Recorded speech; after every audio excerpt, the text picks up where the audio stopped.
Breaking news. Twitter share soars more than 20% after Elon Musk takes 9% stake in social media company. So let me get this straight. So he's been teasing that he's going to buy, or if he should start a company. We talked about this, whether he should team up with Rogan or not, and Peter Thiel.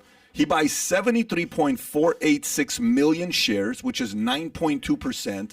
Bought it for $2.89 billion. Within the first few hours, I think the stock went up 25%. Now it's 20%, which means on his $3 billion, he's already made $600 million himself. And here's a kicker. Some people are like, well, I got a text right now from a CEO of a major social media company. He says, why is he saying passive? Which is a great question he's asking me. Why is he saying passive? Because I'm just a passive investor. I'm just a passive investor in Twitter, right? Elon Musk is saying to a passive investor. If you can look at who the biggest shareholders of Twitter are, look at this here, why it's so interesting. Zoom in a little bit. Morgan Stanley Dean Witter owns how much? 9.2%. What did Elon Musk buy? 9.2%. 9.2? Now, why didn't he buy 9%? Why not 9.1? Why 8.8? Who buys 9.2% of shares? You only buy 9.2% of shares to say, I'm the largest shareholder, tying Morgan Stanley ahead of Vanguard Group, who's third, by the way, if you can go a little lower. BlackRock is third. State Street Corp is fourth. Lone Pine Capital is fifth. Now, he's the same as Morgan Stanley Dean Witter. So if you're listening to this, I kind of want to see your commentary below, what you think his motives are. I'm going to give you mine, but Ken, what are your thoughts about this announcement here? I mean, obviously, he's had some issues with Twitter, and when you have that type of money, you can wield your influence. And he's saying passive because basically he's saying he's not going to be an activist investor, not going to demand a change. But I think he's probably doing it and say, okay, guys, try and delete me, try and ban me, try and take me down now. And, realistically, when you have that type of money, you may want to live your life quietly and peacefully, or you may want to let people know that there is a gorilla in the room, and you're going to impose your will. Now, I like hearing that. Can you check your phone? Is your phone Verizon or AT&T? It's Verizon. Okay, can you turn it off? Because I don't know if you need to or not. Okay. If you can turn off the airplane mode. Yeah, airplane mode would be great. Sure. Sometimes it picks it up. And if you need to turn it on afterwards, you can. Sure. Well, So if you're Elon, is this, because this is breaking news. We're all just finding this out this morning. Yeah. Absolutely. Is this an economic play? Is this some sort of political play? Yeah. Is this a social media play? We're talking about, try to cancel Rogan. See what happens if you try to cancel Rogan and pull him off of Spotify. Who's the first call that he makes? You did a clip where the first call he makes is Elon Musk. And you bring in Peter Thiel, and who knows what they can create. So it's kind of like he's stepping in here to say, all right, I've heard the rumors out there of what I should be doing, what I should not be doing. So where do you think his mindset is? Is doing this on a random Monday morning? This isn't April Fool's. We're April 4th. First of all, Ken knows this. When you're an operator building equity, you don't see anything helping increase your net worth or value than building up a company, right? I mean, you just look at that and you're like, what do I care about buying Twitter? Do I need my $3 billion to triple? No. Do I need my 3 to become 12 billion? I promise you that's the last thing he's thinking about. This is not an economic play. Not at all. If he wants to do that, he'll just put $3 billion and start another company. Instead of calling it boring, he'll call it lame, and just go build that into a multi-billion-dollar company, make his money back. No, there is a motive behind this. Mm-hmm. You better believe it. This reminds me of the scene from Bugsy. You ever seen the movie Bugsy? Yes. With Ben Siegel. You seen the movie Bugsy? You know that one scene when he's driving in Beverly Hills in his nice Cadillac, I don't know what car it was, and he pulls up to this house and he's like, I like this house. He gets out of the car, goes, knocks on the door, and he says, yes, what can I help you with? I'm buying your house. It's not for sale. Yeah, I know, but I'm buying your house. You need to move out. No, you don't understand. We're not selling this house. Yes, you are. What's the value?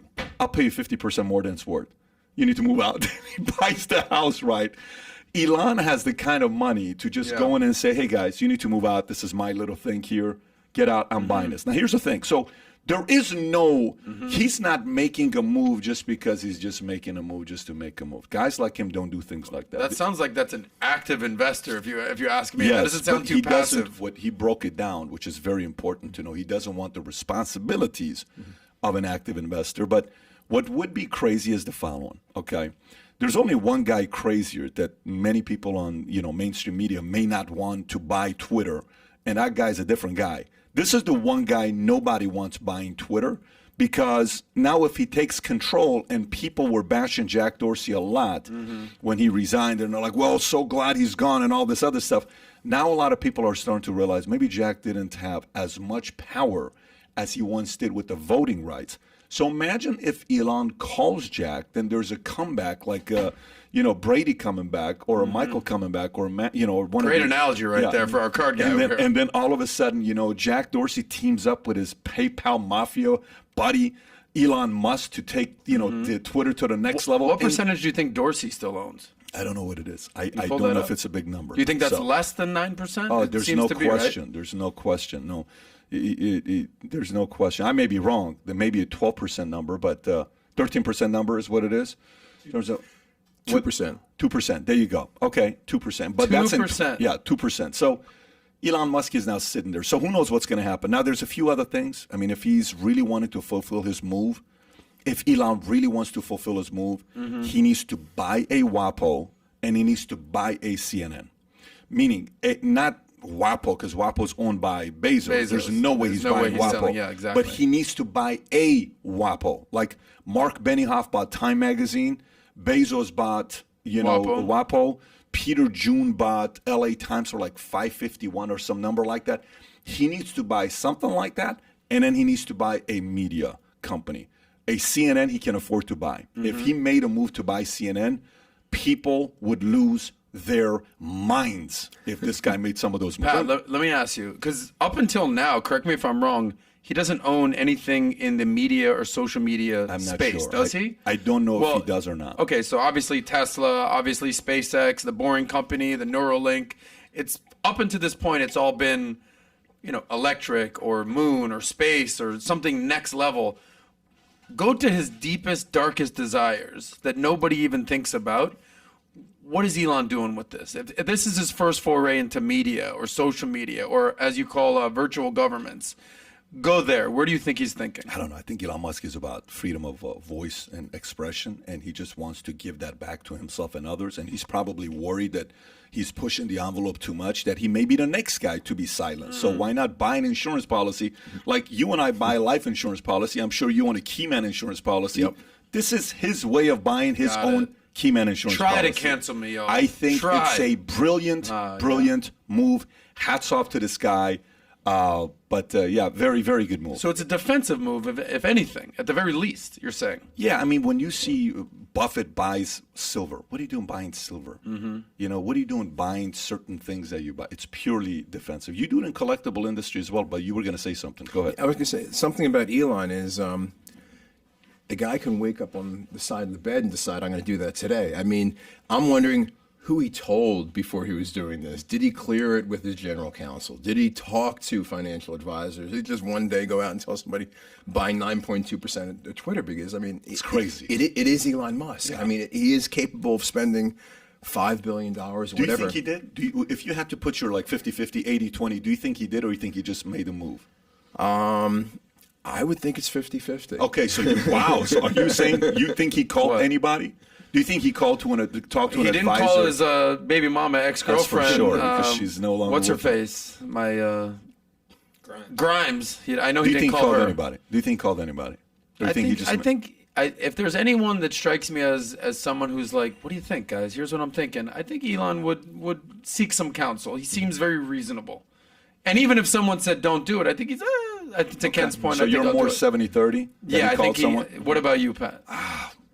He made me think about. I wasn't even thinking about that until Ken said that. I don't know, to be honest with you, because I would say he asked because he's got the next 3, 4, 5 moves in place. I'm probably 70-30. How long do you think he's been thinking about this? Oh, a few months. Ever since Spotify tried to take Rogan down, ever since a bunch of people have been silenced on Twitter, ever since Jack Dorsey resigned, I think this has been on his mind for a couple of years. Now, you're not shocked that this is his first play into media, meaning it's not Facebook, it's not Google, it's not YouTube, it's specifically Twitter. Boom. I'm not at all, and I don't think it's going to be the last one. But what is kind of shocking is that it's Elon Musk. That Elon Musk is becoming this bastion of freedom and free speech. I mean, it's not like he's a conservative dude, right? He's supposedly red-pilled, but he left. Remember when he left the Trump administration because of all the backlash he was getting? Very early in 2016, he was counseling the administration, and he left.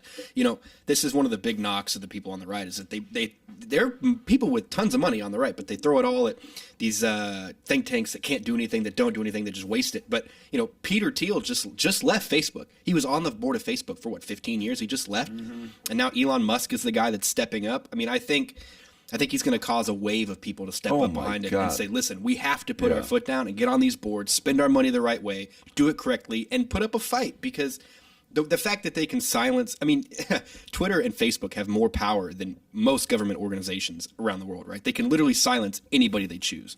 It's about time that people like Elon Musk and Peter Thiel and all those step up. And you know what I'm looking forward to seeing? Here's what I'm looking forward to seeing. I can't wait to hear the commentary of people who hate Elon Musk. I can't wait to hear Elizabeth Warren's thoughts on this. I can't wait to hear what they're going to say about a capitalist that's creating jobs, making the economy a better place. They're talking about EV, let's make it greener, whatever. Ain't nobody's been trying to do that more than this guy. He started the revolution. He started the EV revolution. But he gets the least amount of credit for it. So anyways, we'll see what's going to happen. And just wait until the government goes after him, man. I would not be surprised at all if the SEC tried to go after him Why for are you something. putting that in their ears right now? If SEC is listening to Can the we podcast, turn Tyler give down me a little bit? He's a little loud right now in Holy general, and now moly. he's getting a little aggressive. How many shots of tequila did you have this morning? Seriously. Be honest. Did you start with your regular 2 or? I only had the 3. All right, but seriously, let's turn Tyler down, Georgie. If you enjoyed this short clip, click over here to watch another short clip. And if you want to watch the entire episode, the entire podcast, click here.